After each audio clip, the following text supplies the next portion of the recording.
Assalamu alaikum viewers, welcome back to my YouTube channel. So today my topic of presentation is nutrition during pregnancy.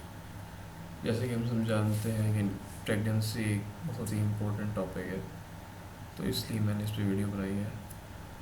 तो pregnancy क्या एक initial stage है human life की।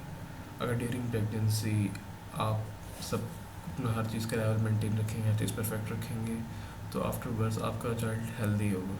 अगर pregnancy में आप care नहीं करेंगे तो कुछ कमियां रह जाएंगी या कोई कॉम्प्लिकेशंस पैदा हो जाएंगी ड्यूरिंग प्रेगनेंसी, तो वो इवन है कि आफ्टर बर्थ सारी लाइफ आपके बेबी के साथ रहेंगी।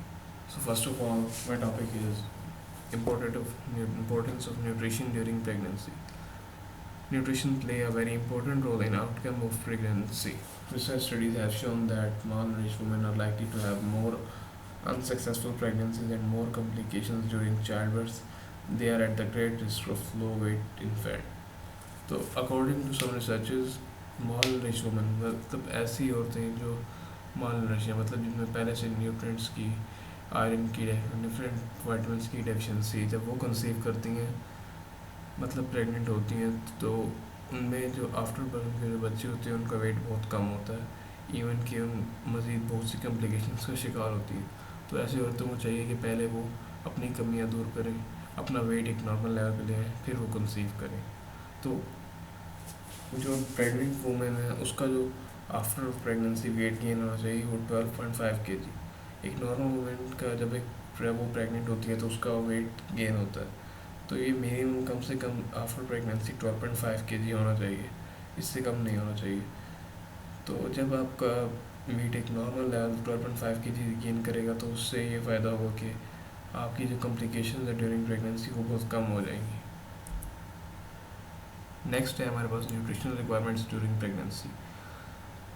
तो अब रिक्वायरमेंट्स जो है वो ड्यूरिंग प्रेगनेंसी एक वुमेन की चेंज हो जाती है as compare to before pregnancy. एक नॉर्मल वुमेन की रिक्वायरमेंट्स जो है वो डिफरेंट होती हैं और एक प्रेग्नेंट वुमेन की फूड रिक्वायरमेंट्स डिफरेंट होती है।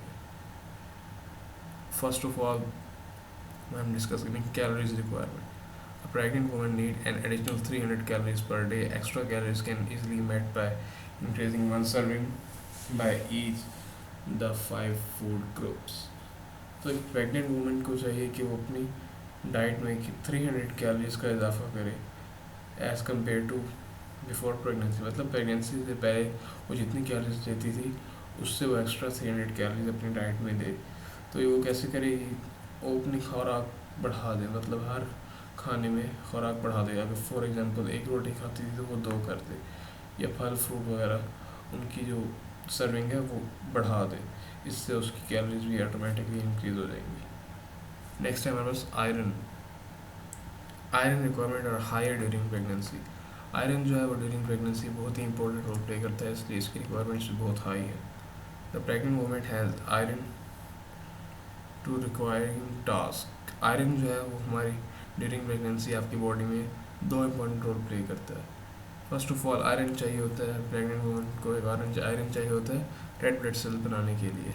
उसके अलावा आयरन जो है वो बेबी तक ऑक्सीजन की फरहमी करता है। नेक्स्ट, प्रेग्नेंट वुमन को आयरन ज़्यादा इसलिए चाहिए होता है कि बेबी जो है उसको भी आयरन की ज़रूरत होती है ताकि वो अपने रेड ब्लड सेल्स बना सके। तो अगर आयरन की कमी होगी तो बेबी में भी रेड ब्लड सेल्स की कमी होगी, जिसकी वजह से वो एनीमिक हो सकता है, मतलब खून की कमी हो सकती है उसे। तो आयरन जो है एक प्रेग्नेंट वुमेन जो है वो डेली बेसिस पे 27 मिलीग्राम पर डे उसकी आयरन रिक्वायरमेंट है। वैसे तो आयरन डिफरेंट फूड ग्रुप से भी आप ले सकते हैं, लेकिन वो आपकी इस कमी को पूरा नहीं करता, इसलिए आपको चाहिए कि आप आयरन सप्लीमेंट्स डेली बेसिस पे अपनी डाइट में रखें। नेक्स्ट है फोलेट रिक्वायरमेंट। फोलेट जो है वो एक न्यूट्रिएंट है जो कि ड्यूरिंग प्रेगनेंसी इसकी रिक्वायरमेंट जो है वो इंक्रीज़ हो जाती है। अब इसकी रिक्वायरमेंट इंक्रीज़ की वजह से इसकी अहम वजह ये है कि फोलेट जो है फीटस में brain development, neurological system development में एक इम्पोर्टेंट रोल प्ले करता है। मतलब उसकी दिमागी खदोखाल की बनावट में फोलेट जो है बहुत इम्पोर्टेंट रोल प्ले करता है। तो फोलेट की एक नॉर्मल रिक्वायरमेंट है जो कि आपको पूरी करनी है। अगर फोलेट एक नॉर्मल अमाउंट से कम होगा प्रेगनेंसी तो आपका जो बेबी होगा उसमें न्यूरल ट्यूब डिफेक्ट जैसे कि स्पिंडा बिफिडा ऐसी बीमारियाँ पैदा होंगी। ये दिमाग से रिलेटेड बीमारियाँ हैं। तो ड्यूरिंग प्रेगनेंसी एक वुमन को चाहिए कि वो डेली बेसिस पे 600 माइक्रोग्राम पर डे फोलेट ले। आगे हम डिस्कस करेंगे प्रॉब्लम ड्यूरिंग प्रेगनेंसी।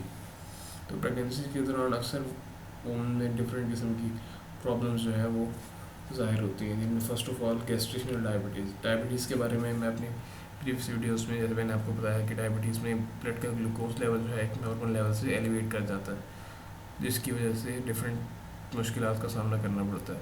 तो गैस्ट्रेशनल डायबिटीज़ जो है वो ड्यूरिंग प्रेगनेंसी डेवलप होती है वुमेन के अंदर। इस कंडीशन में होता क्या है कि वुमेन का ग्लूकोज का लेवल जो है वो एलिवेट कर जाता है। तो इसको आप कंट्रोल कर रखें एक हद तक, तो ये आपको ज़्यादा डैमेज नहीं करता। उसके लिए आपको चाहिए कि प्रॉपर मैनेजमेंट करें, मतलब परहेज़ करें। अगर प्रॉपर मैनेजमेंट नहीं करेंगे आप गैस्ट्रेशनल डायबिटीज़ की, तो ये मुख्तलिफ कॉम्प्लिकेशंस की वजह बनता है, जैसे कि high birth weight and difficulty in child birth, मतलब आपका जो बच्चा पैदा होगा उसका वेट बहुत ज़्यादा हो, ओवर वेट होगा। उसके अलावा ड्यूरिंग डिलीवरी चाइल्ड बर्थ आपको बहुत मुश्किल पेश आएगी। These women are advised not to gain excessive weight and avoid refined carbohydrates and other refined food in their diet। तो ऐसी औरतें जो कि गैस्ट्रेशनल डायबिटीज़ का शिकार है ड्यूरिंग प्रेगनेंसी, उनको चाहिए कि अपने वेट को मेंटेन रखें, बढ़ने ना दें, और रिफाइंड फूड्स कार्बोहाइड्रेट्स से अवॉइड करें। रिफाइंड फूड के ऐसे फूड्स जिनमें मतलब नेचुरल कंपोजिशन जिनकी चेंज होती है, इनमें मतलब शुगर बहुत ज़्यादा होता है और एक्स्ट्रा केमिकल्स होते हैं, ऐसे फूड से परहेज़ करें। तो गैस्ट्रेशनल डायबिटीज़ जो है ये सिर्फ ड्यूरिंग प्रेगनेंसी होती है, जैसे ही आपकी प्रेगनेंसी ख़त्म होगी तो ये भी ऑटोमेटिकली डिसअपेयर हो जाएगी। Next, hypertension. तो गैस्ट्रेशनल डायबिटीज़ की तरह वुमेन में ड्यूरिंग प्रेगनेंसी हाइपरटेंशन भी अक्सर वुमेन में डेवलप हो जाता है। हाइपरटेंशन में आपका जो ब्लड प्रेशर है उसका लेवल जो है वो एलिवेट करता है, वो नॉर्मल रेंज पे नहीं रहता। तो ड्यूरिंग प्रेगनेंसी मोस्टली जो है आपका ब्लड प्रेशर है वो माइल्ड रहता है, मतलब लो रहता है। प्रीक्लैम्प्सिया ये एक डिजीज़ है जिसमें आपका ब्लड प्रेशर जो है बहुत हाई हो जाता है।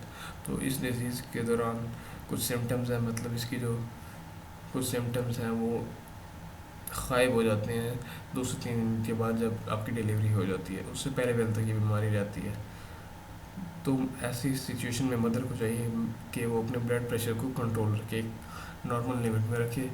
कुछ वुमेन में प्रीक्लैम्प्सिया जो है वो एक्लैम्प्सिया में चेंज होती है। ये एक और ख़तरनाक बीमारी है जो कि मोस्टली प्रेग्नेंट वुमेन में पाई जाती है। In this all mother system are affected including circulatory, kidney and brain.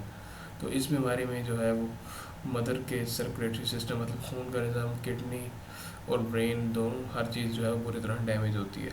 एक्लैम्प्सिया बहुत ख़तरनाक कंडीशन है। अगर ये हो जाती है तो ये मोस्टली मदर्स में ड्यूरिंग प्रेगनेंसी डेथ की भी वजह बनती है। नेक्स्ट है मॉर्निंग सिकनेस। ये कंडीशन है बेसिकली इतनी ख़तरनाक नहीं है लेकिन इरिटेट करती है आपको। This condition arise due to hormonal change during early pregnancy. तो ये कंडीशन जो है हार्मोनल चेंज की वजह से होती है। हार्मोनल चेंज क्यों होता है ड्यूरिंग प्रेगनेंसी? जो है वो हार्मोन्स जो है डिफरेंट हार्मोन्स डेवलप हो रहे हैं, डिफरेंट हार्मोन्स चेंज हो रहे हैं, इसकी वजह से ये कंडीशन डेवलप होती है।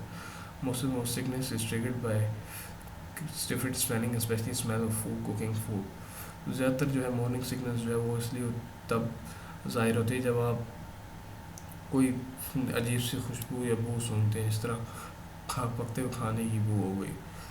तो इससे अवॉइड आप किस तरह कर सकते हैं कि आप ड्यूरिंग जब बिस्तर से बाहर निकलने से पहले ड्राई टोस्ट खा लें या बिस्किट्स खा लें, तो ये आपको हेल्प करेंगे इससे अवॉइड करने में। नेक्स्ट है हीट बर्न। अब burning sensation in lower oesophagus is quite common during pregnancy. अब जो इसोफेगस है हमारा, इसोफेगस क्या है? अब फूड पाइप जो कि माउथ से स्टमक तक हमारे फूड को लेके जाता है। इसका जो लोअर एरिया है, मतलब स्टमक के पास हमें जलन सी महसूस होती है ड्यूरिंग प्रेगनेंसी। ये कंडीशन जो है ये क्यों अराइज होती है? जब बच्चा जो है वो ग्रो करता है पेट के अंदर, तो उसका साइज़ बढ़ता जाता है, तो यानी जगह तंग होती जाती है, जिसकी वजह से आपके स्टमक में है थोड़ा प्रेशर पड़ता है। तो उस प्रेशर की वजह से आपको ये हीट सेंसेशन होती है, इससे हीट बर्न कहते हैं। इसको आप इस तरह अवॉइड कर सकते हैं, ज़्यादा से ज़्यादा पानी पिए, मशरूबात पिए खाने के दरमियान, खाने के बाद, और स्पाइसी फूड्स को अवॉइड करें। नेक्स्ट है हमारे पास कॉन्स्टिपेशन। कॉन्स्टिपेशन एक बहुत कॉमन है जो कि ड्यूरिंग प्रेगनेंसी मोस्टली वुमेन में अक्कर होती है। कॉन्स्टिपेशन को आप इस तरह अवॉइड कर सकते हैं, ज़्यादा से ज़्यादा फाइबर डाइट लें, उसके अलावा प्लेंटी ऑफ फ्लूइड्स लें, और फिजिकल एक्टिविटी को अपनी डेली बेसिस पे अपने साथ रखें। मतलब हल्की फुल्की एक्सरसाइज डेली कर रहे हैं, अगर आप एक्सरसाइज करेंगे तो आप कॉन्स्टिपेशन से बचे रहेंगे। उसके अलावा जो है लैक्सेटिव्स का इस्तेमाल करें, अगर डॉक्टर के एडवाइस से डॉक्टर से कोई ना कोई लैक्सेटिव लिखवाएं, और मिनरल ऑयल का इस्तेमाल ना करें। नेक्स्ट है हमारा एक्सरसाइज ड्यूरिंग प्रेगनेंसी। एक्सरसाइज जो है बहुत इंपॉर्टेंट रोल प्ले करती है during pregnancy. Exercise during pregnancy benefit both mother and her foetus. Exercise जो है माँ और बच्चे दोनों के लिए बहुत फ़ायदेमंद है during pregnancy. Women exercise during pregnancy feel healthier and have enhanced sense of feeling, and their labor appear to be somewhat shorter than the case of women who do not। वो औरतें जो ड्यूरिंग प्रेगनेंसी एक्सरसाइज करती हैं वो अपने आप को काफ़ी सेहतमंद महसूस करते हैं उन औरतों के मुकाबले जो कि एक्सरसाइज नहीं करती हैं। इसके अलावा इन औरतों में जो कि एक्सरसाइज करती हैं लेबर मतलब लेबर के जो दर्द हैं वो बहुत कम उठती हैं उन औरतों के मुकाबले जो कि एक्सरसाइज नहीं करती। Women who exercise regularly during pregnancy reduce their risk of developing gestational diabetes, pregnancy-induced hypertension and low back, excessive weight gain and blood clots। तो वो औरतें जो ड्यूरिंग प्रेगनेंसी एक्सरसाइज को अपने डेली बेसिस पे रेगुलर शेड्यूल बना लेती हैं तो उनमें जो है पिछले हमने कॉम्प्लिकेशन डिजीज़ पढ़ी, इस तरह गैस्ट्रेशनल डायबिटीज़, हाइपरटेंशन, इसके अलावा लोअर बैक पेन, कमर का दर्द, ये चीज़ें बहुत कम होती हैं उन औरतों के मुकाबले जो कि एक्सरसाइज नहीं करती। एक्सरसाइज भी एक पॉइंट पे ख़तरनाक है कि exercise during pregnancy can reduce foetal growth in women who is poorly nourished and little weight in pregnancy. वो होते हैं जिनका वेट पहले से बहुत कम है, मतलब जो कि पुअरली नरिश्ड हो गए, जिनमें पहले से ही calcium, phosphorus and different nutrients की कमी है, उन औरतों को चाहिए कि एक्सरसाइज ना करें। अगर वो एक्सरसाइज करेंगे तो उनका वेट मज़ीद कम होगा, जिसकी वजह से उनके बच्चे का वेट भी कम होगा। It is important for women to avoid dehydration by drinking plenty of fluid while exercising and do not become overheated during physical activity। Exercise के दौरान ये बहुत अहम है कि आप अपने आप को पानी की कमी ना होने दें, साथ साथ पानी या मशरूबात को ना कोई ड्रिंक पीते रहें ज़्यादा से ज़्यादा, और एक्सरसाइज को भी है एक लोअर लेवल पे करें, इतनी ज़्यादा ना करें कि आपका जिस्म बहुत गर्म हो जाए, ये भी बहुत ख़तरनाक कंडीशन है। तो thank you, this is my video about pregnancy. अगर आपकी कोई क्वेश्चन है या आपको किसी कॉम्प्लिकेशन का सामना है ड्यूरिंग प्रेगनेंसी तो आप कमेंट सेक्शन में कोई भी क्वेश्चन कर सकते हैं। Thank you.